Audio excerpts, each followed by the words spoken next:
Hello everyone, welcome to ASUPPSC। मेरा नाम वंदना सिंह है। इस वीडियो में हम ये डिस्कस करेंगे कि आपको जो है यूपीपीएससी मेंस के लिए एस्से जो राइटिंग है उसको कैसे शुरू करें। अगर आपने एक बार भी एस्से नहीं लिखा है या फिर आपको एस्से में बहुत दिक्कत होती है तो हम क्या स्ट्रैटेजी और टिप्स फॉलो करें जिससे हम एस्से को लिख सकें। तो एस्से जो है आपका बहुत स्कोरिंग है, लिखना आता है तो बहुत ज़्यादा स्कोरिंग हो जाएगा, लेकिन अगर प्रैक्टिस नहीं है, लिखना नहीं आता है तो यही आपको ले डूबेगा। अब लिखना कैसे आएगा?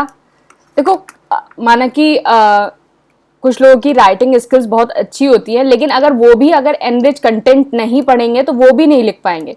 तो आपको कैसे लिखना आएगा? तो सबसे पहले क्या है, अपने न्यूज़पेपर का जो एडिटोरियल है उससे अपडेट रहा करो, और जितना भी आप कंटेंट पढ़ रहे हो वो एनरिच कंटेंट पढ़ा करो।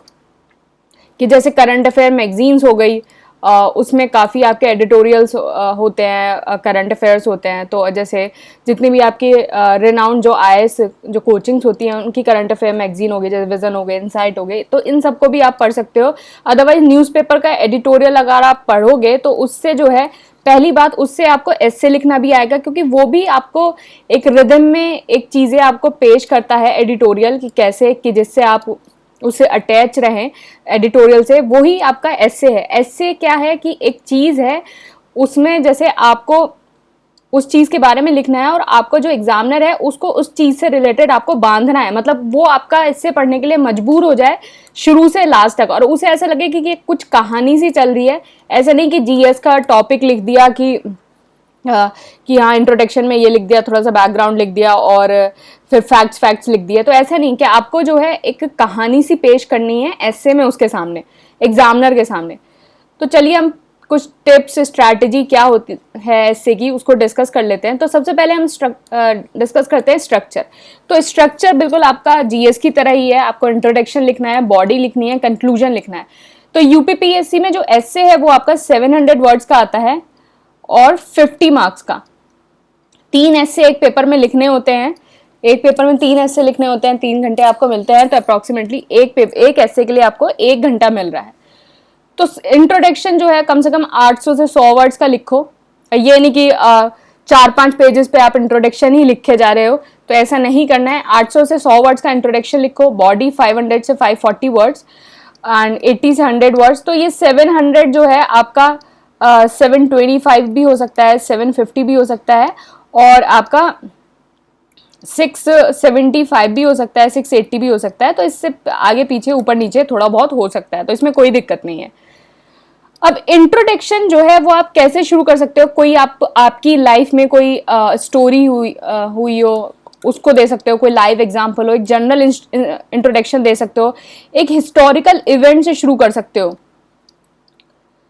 एक हिस्टोरिकल, एक बहुत ज़्यादा रिनाउंड को हिस्टोरिकल इवेंट है, रिनाउंड भी नहीं है, जो आपको पता है, सही होना चाहिए, लेकिन बशर्ते ये नहीं कि कुछ भी आप बना के लिख दो। हिस्टोरिकल इवेंट बिल्कुल सही होना चाहिए। अगर कोई लाइव एग्जाम्पल दे रहे हो, कोई स्टोरी दे रहे हो, तो वो आप लिख सकते हो, या फिर आप किसी कोट से भी स्टार्ट कर सकते हो। तो ये सारी, मतलब अगर कोई लाइव एग्जाम्पल याद आ रहा है, कोई कोट याद आ रहा है, कोई स्टोरी आ रही है, उस हिसाब से जो है आप अपने एस्से को शुरू कर सकते हो। फिर उसके बाद जो है एस्से की मेन बॉडी आएगी, उसमें जो है फैक्टर एनालाइज करो कि उस पर्टिकुलर एस्से का जो है हिस्टोरिकल फैक्टर्स क्या हो सकते हैं, पॉलिटिकल क्या हो सकता है, लीगल क्या हो सकता है, इकोनॉमिक क्या होता है, ज्योग्राफी, एनवायरनमेंट। तो उन सारी चीज़ों को जो है पैरा में जो है उन सारी चीज़ों को जो है पैरा में जो है करने की कोशिश करो। अपने दिमाग में जैसे माइंड मैप बना लो कि हिस्टोरिकल में ऐसा था, कल्चरल में ऐसा था, क्योंकि आपको सारे जो एस्से है वो आपको सारे जो है एस्पेक्ट से जो है टच करना है। तो आप जो है अपना माइंड मैप बना लो कि हाँ ये 2-3 पॉइंट, 4-5 पॉइंट्स हैं, ये हिस्टोरिकल का है, पॉलिटिकल का है, इकोनॉमिक का है ये। तो इनको मैं यूज़ करके अपने पैरा को जो है और ज़्यादा उसको एलोबरेट करूँगा। फिर आप जो है उसमें अपना कंक्लूजन भी दे सकते हैं, सॉरी ओपिनियन भी दे सकते हैं, रेमेडी भी दे सकते हैं कि इस तरह से इसको ठीक होना चाहिए और ये होना चाहिए। फिर उसके बाद कंक्लूजन में जो है एक ऑप्टिमिस्टिक व्यू दीजिए कि आप एक सिल्वर लाइनिंग प्रोवाइड करी है कि कैसे एक सोसाइटी को उससे पूरा बेनिफिट मिल सकता है। एक क्रिटिकल क्रिटिसिज्म भी कर सकते हैं, लेकिन फिर उसके बाद जो है इन एंड जो है आप एक ऑप्टिमिस्टिक जो है उसको व्यू देने की कोशिश करिए। प्रोसीजर आपका क्या हो सकता है? प्रोसीजर में आपके पास क्या है, हर एस्से को लिखने के पास आपके पास 1 घंटे हैं। तो देखिए, सबसे पहले जो है मैं सबसे आपको एक इंपॉर्टेंट चीज बता दूं। आपने जैसे कोई भी एस्से देखा, चलिए हम आगे डिस्कस करेंगे इसको, तो पहले प्रोसीजर देख लेते हैं। प्रोसीजर क्या है? 1 घंटा आपको एक एस्से का मिलता है। पहले 5-10 मिनट जो है रैंडम पॉइंट्स को जो है कलेक्ट करने में व्यतीत करिए, मतलब 5-10 मिनट जो है रैंडम पॉइंट्स। तो रैंडम पॉइंट जैसे आपने आपका जैसे कॉपी है, उसका लास्ट पेज होगा, उस पे एक लेआउट बना लीजिए कि लेआउट है कि मैं इंट्रोडक्शन में कुछ जो है डेफिनेशन लिखूंगा या फिर स्टोरी लिखूंगा, स्टोरी इसकी लिखूंगा, एंड बॉडी में जो है एडवांटेज लिख के, या फिर पॉलिटिकल कॉन्सिक्वेंसेस क्या हुए, इकोनॉमिक कॉन्सिक्वेंसेस क्या हुए, चैलेंजेस क्या थे इसके, 1-2 ऐसे ऐसे पॉइंट्स, रेमेडी क्या थी, फिर कंक्लूजन में मैं इसको कंक्लूड करूंगी। तो इस तरह से जो है एक रफ जो आइडिया है वो आपके पास होना चाहिए। फिर उसके बाद उसको गैप्स को जो है आप अपने फिल कर सकते हैं। तो एक रफ आइडिया हमेशा लेके चलें। तो आज जो हम इससे डिस्कस कर रहे हैं वो है इंडियाज की वैक्सीन डिप्लोमेसी।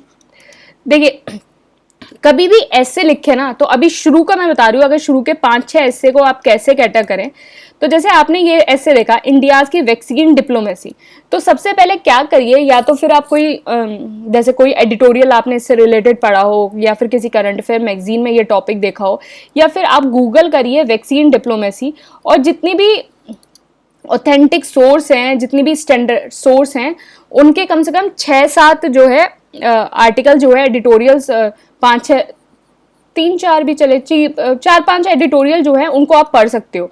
4-5 एडिटोरियल पढ़े, उनको पढ़ा, फिर पढ़ने के बाद जो है थोड़ी सी अपनी ब्रेन स्टॉर्मिंग करी कि हाँ ठीक है, ये ऐसा ऐसा है, ऐसा ऐसा है, थोड़े से पॉइंट गैदर करे कि हाँ इकोनॉमिक में ये आ सकता है, पॉलिटिकल में ये आ सकता है, कल्चरल में मैं इंट्रोडक्शन यहाँ से शुरू कर सकती हूँ, एंड फिर मैं कंक्लूजन ऐसे फिनिश कर सकती हूँ। तो इस तरह से जो है आपने ये सारा एक लेआउट बना लिया अपना 4-5 एडिटोरियल के बाद। 4-5 एडिटोरियल आपने पढ़े, फिर उसके बाद सब कुछ बंद कर दिया। बंद करने के बाद एडिटोरियल सारे सब कुछ बंद कर दिए, उसके बाद एक लेआउट बनाओ कि ये होना है, ऐसे ऐसे होना है। देख के नहीं लिखना है, मतलब पढ़ने के बाद जो है एडिटोरियल बंद कर दिए, फिर उसके बाद एक लेआउट बनाओ कि हाँ ऐसे ऐसे करना है, ऐसे ऐसे लिखना है। लेआउट बनाने के बाद फिर आप अपना एस्से लिखना शुरू करो। ये शुरू के 5-6 एस्से के बारे में बता रही हूँ कि मैं शुरू के एस्से जो है कैसे लिखना शुरू करोगे। पहले अच्छा खासा कंटेंट पढ़ लो, कंटेंट को बंद करो, लेआउट बनाओ, और लेआउट के बाद जो है एस्से लिखना शुरू करो। तो ऐसे तो है नहीं कि पहले दिन से ही जो है आप बहुत अच्छा लिखना शुरू कर दोगे, कि हाँ पहले दिन से ही जो लोग बोलते हैं कि नहीं कॉपी पेन उठाओ, बिल्कुल एकदम जीरो से स्टार्ट करो, कुछ मत करो और लिखना शुरू करो। ऐसे मत करो। 5-6 एस्से में कोई वो नहीं है कि देख के लिख लो कुछ। अच्छी चीज़ें पढ़ने को मिलेंगी, स्टैंडर्ड चीज़ों से पढ़ोगे तो दिमाग में और ही अच्छी चीज़ें आएंगी। तो ऐसे स्टैंडर्ड सोर्स से 5-6 स्टैंडर्ड सोर्स से चीज़ें पढ़ो, उसके बाद बंद कर दो सब कुछ। देख के नहीं लिखना है, लेआउट बनाओ, फिर उसके बाद अपना ऐसे शुरू करो। अब ये है इंडिया वैक्सीन पॉलिसी। तो मैंने बोला था कि आप कोर्ट से भी स्टार्ट कर सकते हैं, कोई हिस्टोरिकल बैकग्राउंड दे सकते हैं, कोई स्टोरी लिख सकते हैं। तो ये जो ऐसे है, मैंने एक हिस्टोरिकल बैकग्राउंड दिया है इसमें सबसे पहले।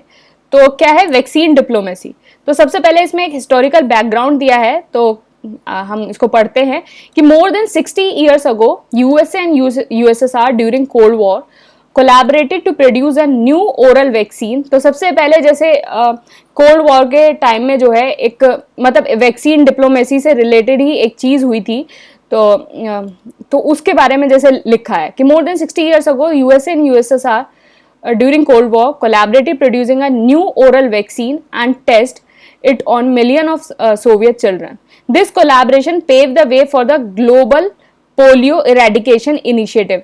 Later in 1960, USSR with its advanced technology delivered the smallpox vaccine to tropical countries. This helped USA to lead the global smallpox eradication. तो यूएसए ने जो है एडवांस टेक्नोलॉजी करके जो है स्मॉल पॉक्स वैक्सीन बनाई, जिससे यूएसएसआर ने बनाई, जिससे ये यूएसए जो है एक स्मॉल पॉक्स इरेडिकेशन कैंपेन चला पाया।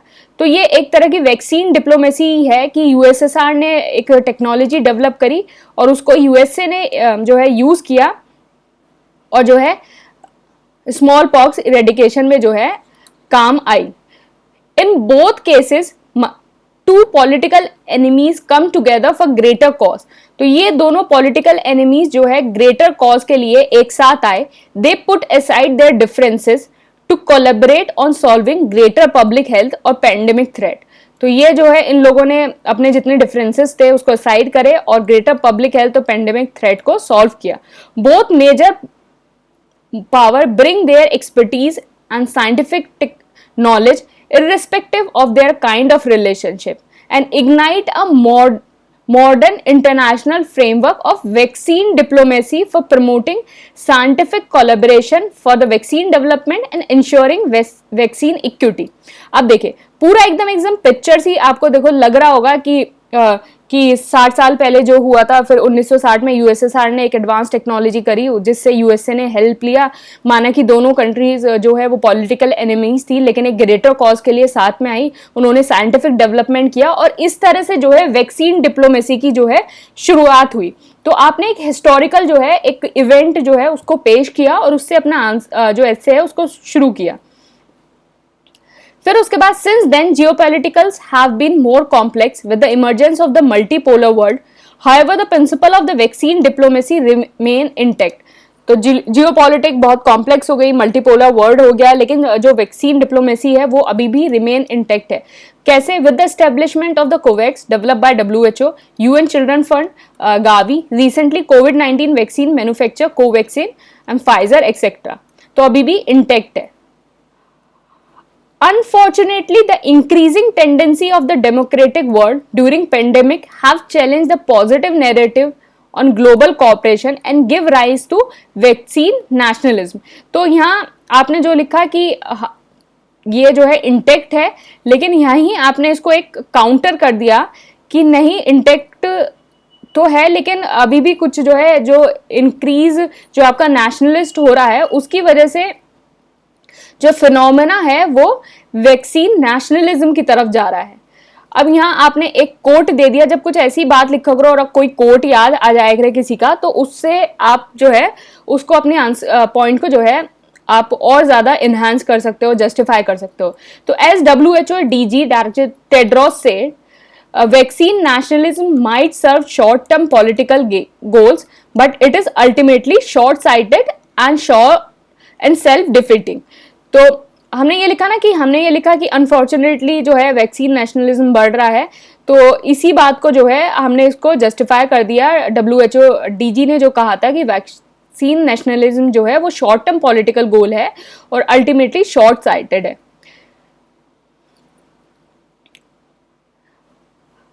मतलब यहाँ हमने एक पूरी जो है पहले हमने एक हिस्टोरिकल बैकग्राउंड दिया, फिर हमने एक मतलब वर्ल्ड में अभी करंट सिनारियो क्या चल रहा है हमने उसको बताया कि वर्ल्ड में अभी करंट सिनारियो क्या चल रहा है।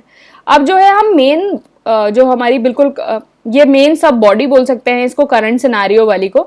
अब ये जो है मेन कोर बॉडी है कि अब जो है मेन कोर बॉडी को हम डिस्कस करेंगे। तो एज इंडिया बिलीव इन, तो हमेशा जो है जो ऐसे टर्म्स होते हैं वासुदेव कुटुंब, जमुना तहजीब और जितनी भी सारी इस टाइप के जो आपके जितने टर्म्स हैं, तो उन सारी चीज़ों को अपने दिमाग में रखा करो कि एस्से में जो है 3 एस्से हैं, कहीं ना एक जो चीज़ है वो मुझे यूज़ करनी है, उसको हाईलाइट कर दो करो, ब्लैक पेन से लिख दो करो, इस टाइप से जो है उन सारी चीज़ों को यूज़ करो करो। तो एज इंडिया बिलीव इन, मतलब कुछ 2-3 जो है इंडिया के कल्चर से जो 2-4-5 चीज़ें हैं उनको हमेशा अपने पास रखो कि मतलब एक पेपर पे लिख लो या कहीं लिखो, तो उनको हमेशा इनकलकेट करने की कोशिश करो अपने एस्से में। तो ऐसे as India believe in Vasudhaiva Kutumbakam, world is one family, India rise above the. अब देखो पहले क्या है कि जियोपॉलिटिकल हो रहा है, फिर उसके बाद करंट सिनेरियो में क्या ये चल रहा है, नेशनलिज्म चल रहा है। अब हम इंडिया का सिनेरियो ले रहे हैं। तो पहले हमने हिस्टोरिकल बताया, फिर वर्ड पे आए, वर्ड से हम इंडिया पे आए। तो आप देख रहे हैं कैसे हम स्टेप पे आ रहे हैं, पहले historical, world and then India. तो अब as India believe in Vasudhaiva Kutumbakam come. Word is one family. India rise above the narrow concept of vaccine nationalism and moving toward vaccine diplomacy. So India has taken a position that significant percentage of the approved doses will be permitted to export during COVID-19. India is a country which has displayed empathy to the poor and needy countries, and during COVID-19 did that. It delivered या export vaccine to neighboring countries under grant mode and to least developed countries free of cost. तो जितनी आपकी neighbouring countries है उनको grant mode पे दी इसने vaccine, और जो आपके बाकी जो आपकी लीस्ट डेवलप कंट्री है उनको फ्री ऑफ कॉस्ट दिया. तो पहले वर्ल्ड को कैटर किया, अब इंडिया को कर रहे हैं. To promote the vaccine diplomacy, India started the vaccine Maitri programme. अब क्या क्या इनिशिएटिव इंडिया ने लिए, पहले आप इंडिया का करंट सिनारियो बता दिया कि इंडिया जो है किस तरह से वैक्सीन डिप्लोमेसी और वैक्सीन नेशनलिज्म को ले रही है, फिर उसके बाद वहाँ क्या क्या डेवलपमेंट हो रहे हैं. India started the vaccine programme Maitri programme. Under this India exported million of COVID-19 doses vaccine to more than 95 countries worldwide. Some are the part of the government and some are the part of the COVAX facilities. तो कैसे ये COVAX facilities को जो है वो भी support कर रहा है. तो यहाँ हमने लिखा था ना COVAX, तो ये भी हमने जस्टिफाई कर दिया कि इंडिया जो है वो ग्रेटर पिक्चर का पार्ट है. अपार्ट फ्रॉम इंडिया, अब देखिए, अब इंडिया हो गया, अब बात आती है apart from India. Apart from India other countries has also exported vaccine, but India's effort are commendable and incomparable, as China exported million of doses but only after it managed its own internal COVID crisis. The worst affected USA made domestic. अब हमने क्या करा, पहले हमने India का current scenario क्या है, India के अंदर इससे रिलेटेड क्या काम हो रहा है, अब इंडिया को जो है हम कंपेयर कर रहे हैं कि इंडिया जो है बाकी जगहों से कैसे अच्छा है. तो apart from India other countries have also exported vaccine, but India efforts are commendable, incomparable, and China exported million of doses but only after it manage its own internal COVID-19 crisis. The worst affected USA made domestic prediction and use of COVID-19 its priority, refusing export at it present. तो मतलब China भी इतनी doses नहीं दे रहा था और US से भी नहीं दे रहा था. I believe that vaccination of America is not only in interest of USA but is in the interest of the rest of the world, क्योंकि यहाँ कम होंगे तो लोग कम करेंगे तो सब होगा. अब बात होती है कंपेयर किया. अब हमने क्या करा, बैकग्राउंड दिया, करंट सिनारियो क्या चल रहा है वो दिया, स्कीम कौन सी चल रही है कंपेयर किया. अब हमारी इंडिया में भी तो कुछ क्रिटिसिज्म होंगे ना इंडिया से रिलेटेड, तो वो अब हम डिस्कस करेंगे. Back home some argument was put forward by many when during second wave India growing corona virus death and shortage of the vaccine have been both domestic and international effort. अब हमने क्या कि criticism हो रहा है कि हमारे यहाँ इतना ज़्यादा मतलब कोरोना वायरस डेथ हो रहा था और लेकिन फिर भी हम एक्सपोर्ट कर रहे थे, तो ये हमारे इंडिया में क्रिटिसिज्म हुआ. अब इस क्रिटिसिज्म को आप कैसे सपोर्ट करेंगे, मतलब क्रिटिसिज्म को आप चैलेंज भी तो करेंगे. क्रिटिसिज्म हुआ, अब इसको चैलेंज करेंगे.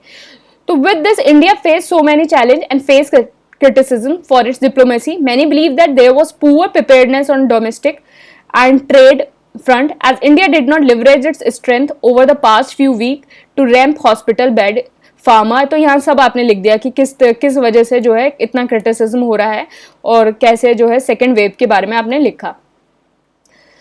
The timing to launch vaccine Maitri program is same as domestic vaccine program. The wrong time to launch program face criticism. India should estimate the need of the urgency of vaccinating and the whole population of India and then launch the Maitri program. तो ये यही बता रहे हैं कि bed की shortage थी, criticism में कि बेड की शॉर्टेज थी. जो वैक्सीन मैत्री प्रोग्राम हुआ, डोमेस्टिक मैत्री प्रोग्राम हुआ, वो सेम टाइम पे हुआ. तो इंडिया को जो है कैलकुलेट करना चाहिए था कि वर्ल्ड को पहले देना है या फिर इंडिया को पहले देना है. तो ये सारी चीजें देखनी चाहिए थी. There are few lacunae in India vaccine diplomacy. अब यह है कि मतलब ये थोड़े बहुत लेक्यूने हैं इंडिया की वैक्सीन डिप्लोमेसी में, but India's effort does not go in when. But India का ये एफर्ट जो है वेन में नहीं गया. तो सबसे पहले अब देखिए, अब क्या लिखा आपने, current scenario scheme, current scenario क्या चल रहा है, स्कीम कौन कौन सी लॉन्च हुई, कंपेयर किया, क्रिटिसिज्म को जस्टिफाई किया। अब बात आती है कि अब जो है आप क्रिटिसिज्म को कैसे चैलेंज करेंगे, क्योंकि आप क्रिटिसिज्म करेंगे तो एक ऑप्टिमिस्टिक व्यू भी तो देंगे इंडिया का। तो as there are few lacunae in India vaccine diplomacy, but India's this effort does not go in vain, as India already winning the heart of the world with its cultural diplomacy. The India vaccine diplomacy work as a icing on the cake. तो जो है, तो ऐसे ऐसे कैची words जो है ऐसे लिख दिया करो।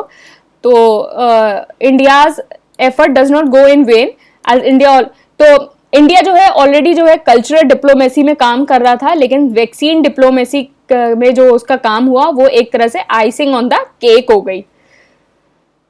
तो वैक्सीन डिप्लोमेसी जो है अब क्यों आइसिंग ऑन द केक हो गई, तो ठीक है, आप जो क्रिटिसिज्म है उसको एक ऑप्टिमिस्टिक, मतलब क्रिटिसिज्म को चैलेंज कर रहे हो कि ऑप्टिमिस्टिक व्यू दे रहे हैं, अब उस ऑप्टिमिस्टिक व्यू को भी जो है आपको सपोर्ट करना पड़ेगा।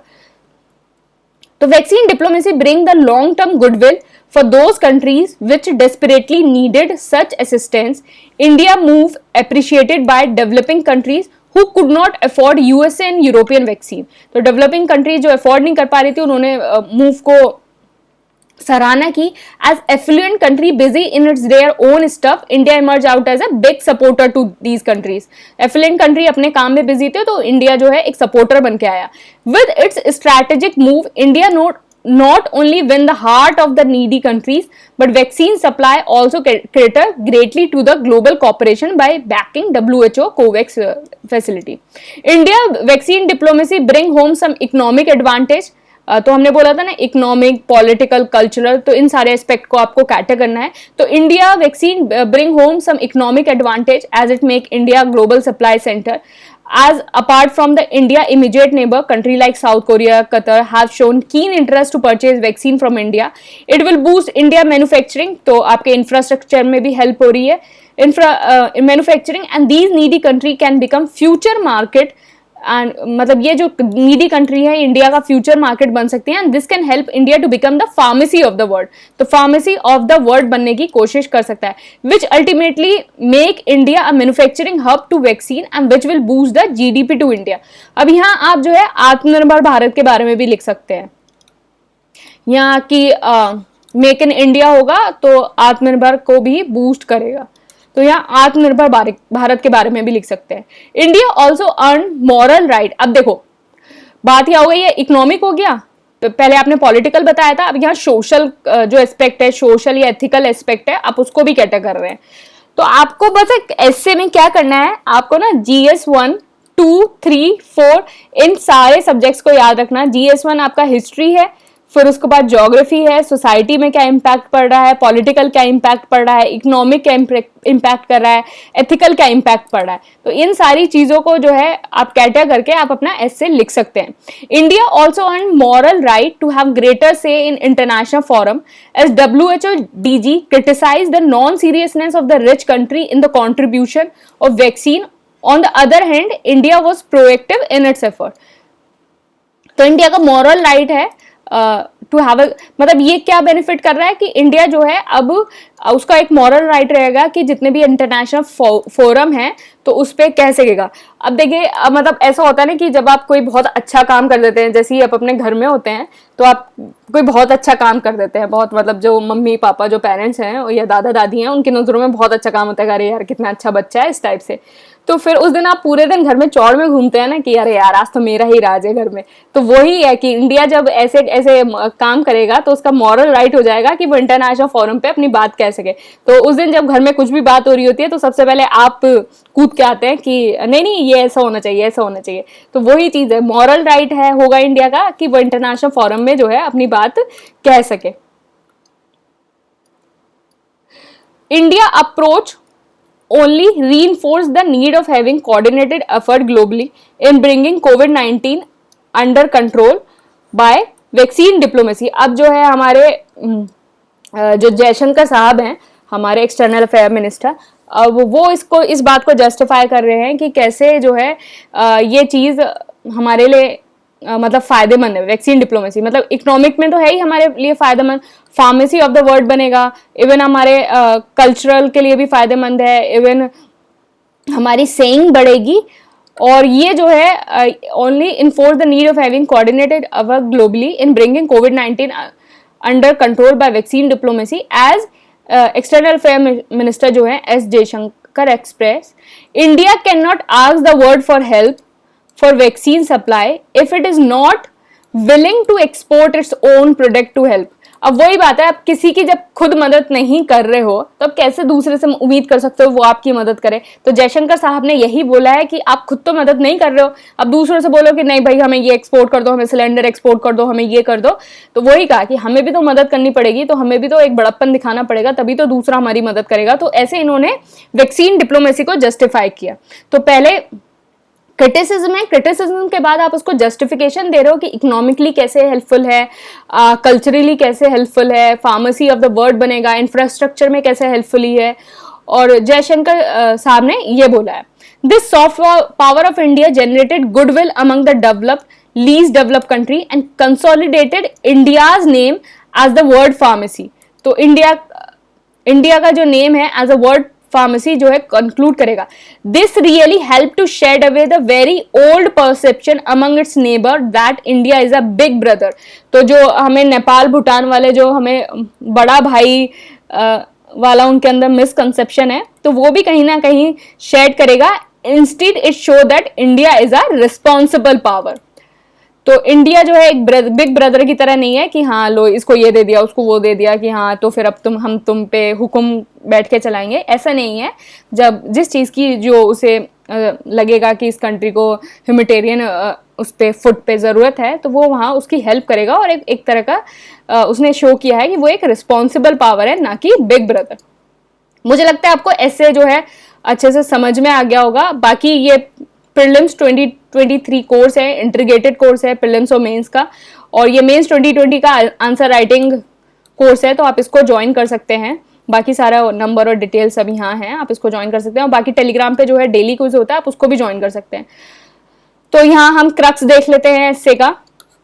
एक हिस्टोरिकल इवेंट पेश किया, वर्ल्ड में क्या चल रहा है, इंडिया का करंट सिनारियो क्या है, इंडिया के अंदर क्या स्कीम या क्या वर्क इससे रिलेटेड हो रहा है, इंडिया को बाकी कंट्रीज के साथ कंपेयर किया, क्रिटिसिज्म किया। अब कुछ चीज कहना है तो सब कुछ अच्छा अच्छा तो नहीं होगा, क्रिटिसिज्म किया, इस क्रिटिसिज्म को पहले सपोर्ट किया, फिर उसको चैलेंज किया, और चैलेंज करके एक पॉजिटिव नोट पे जो है अपना ऐसे छोड़ दिया। देखिए ऐसे जो वर्ड्स आते हैं ना तो इनको ऐसे हाईलाइट कर दिया करो कि बॉक्स सा बना दिया, ये बना दिया, तो अंडरलाइन कर दी सारी चीज़ें, कहीं कुछ कुछ जगह ब्लैक पेन से लिख दिया। तो ये सारी चीज़ें आप कर सकते हो। वर्ड्स तो हम बताए, वर्ड्स लिमिट तो हम डिस्कस ही करते चुके हैं। 7 से 725 या 750 तक आप पहुंच सकते हो। एंड इधर जो है 675, 680 इस टाइप से जो है 660 तक भी पहुंच सकते हो। तो ये जो है आपका ऐसे हो गया। आई होप, मुझे लगता है इसके बाद आपको ऐसे लिखने में आसानी होगी। एंड कभी भी जो ऐसे लिखें तो इन सारी बातों का जो है ध्यान रखें। एक पिक्चर सी बननी चाहिए, एक फ्लो सा होना चाहिए। अगर आप इन पॉइंट्स को भी अगर आप नहीं इतना नहीं सोच पा रहे हैं, लेकिन हमेशा एक ऐसे में फ्लो रहना चाहिए। हमेशा एक ब्रॉडर पिक्चर से एक छोटी नैरो पिक्चर पे आना चाहिए, क्योंकि यहाँ हम पहले एक हिस्टोरिकल एस्पेक्ट को ले गए, फिर हमने वर्ल्ड को छुआ, ग्लोबली छूने के बाद हम बताया कि ग्लोबली कैसे हो रहा है, ग्लोबली का पॉजिटिव नेगेटिव बताया, फिर इंडिया पे आए, इंडिया का पॉजिटिव नेगेटिव बताया, फिर उसके बाद हमने एक पॉजिटिव चीज़ों से कंक्लूड कर दिया। तो एक बड़ी इकाई से लेके एक छोटी इकाई की तरफ हम नीचे बढ़े हैं। तो इसी तरह जो है आपको अपना ऐसे जो है हर चीज़ में कंप्लीट करना है। अब मुझे लगता है आपको अच्छे से ये समझ में आ गया होगा। तो आप जो है इसको देख सकते हैं। आप वीडियो को दोबारा, आप कुछ अगर समझ में नहीं आए आप उसको दोबारा रिपीट कर सकते हैं। अगर आपको कुछ डाउट है या कुछ है तो आप मुझे कमेंट बॉक्स में लिख सकते हैं। Thank you and all the best.